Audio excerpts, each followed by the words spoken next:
Hello everyone, this is Velocity Coasters, and today we will be discussing two potential options for SeaWorld Orlando's next roller coaster.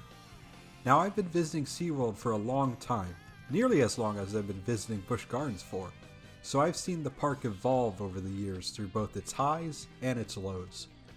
Today the park already boasts one of the strongest roller coaster lineups in the whole state of Florida, with 5 unique B&Ms, a very unique Premier Rides quadruple launch coaster, and the mock water coaster Journey to Atlantis. While this is a very impressive collection, I still think there are a few gaps that could be filled. As always, these are simply my own ideas and opinions. Nothing we will be discussing today is confirmed, and one of these concepts is certainly more realistic than the other.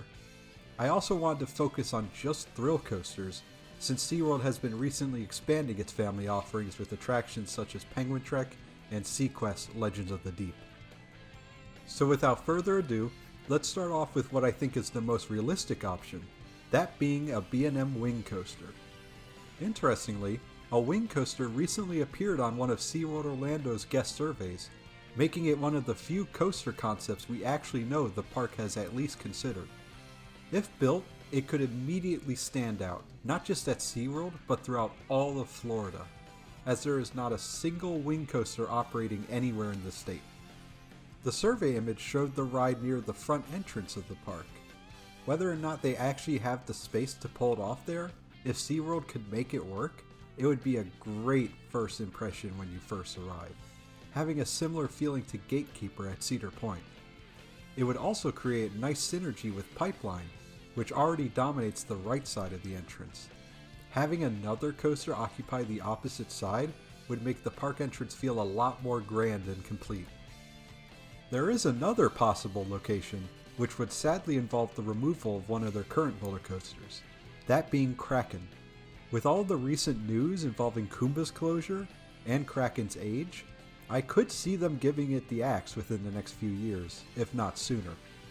If they were to remove Kraken, its plot of land would be very good for a wing coaster, running alongside the water.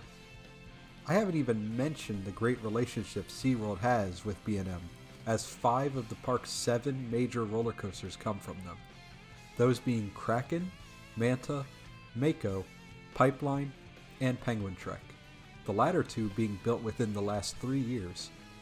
If SeaWorld wants to play it safe while still delivering something new, a wing coaster from them feels like an obvious choice. With my more realistic idea out of the way, we can now move on to my ideal pick for the park.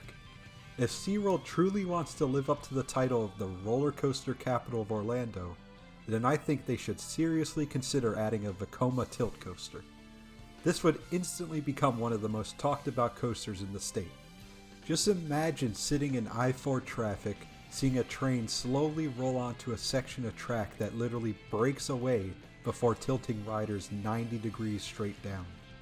That's the kind of visual that grabs people's attention and makes them want to go experience such a ride. SeaWorld has a few different ways they could approach this.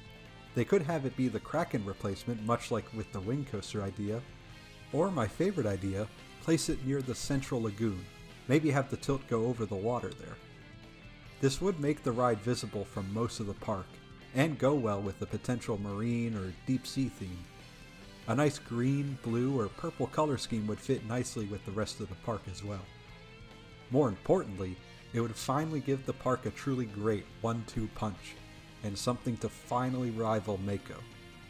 I'll admit, there is quite a bit of personal bias playing a role here as well, as having something similar to Siren's Curse be only 2 hours away by car, instead of being 2 hours away by plane, would be incredible. If SeaWorld announced a coaster like this, you already know I would be there opening day. Those were just 2 of the potential roller coaster ideas I had in mind, and if you guys have any of your own, please feel free to comment below what you think SeaWorld Orlando should add next. While you're at it, I would also like to ask for you guys to please subscribe for more coaster news, rankings, and construction updates.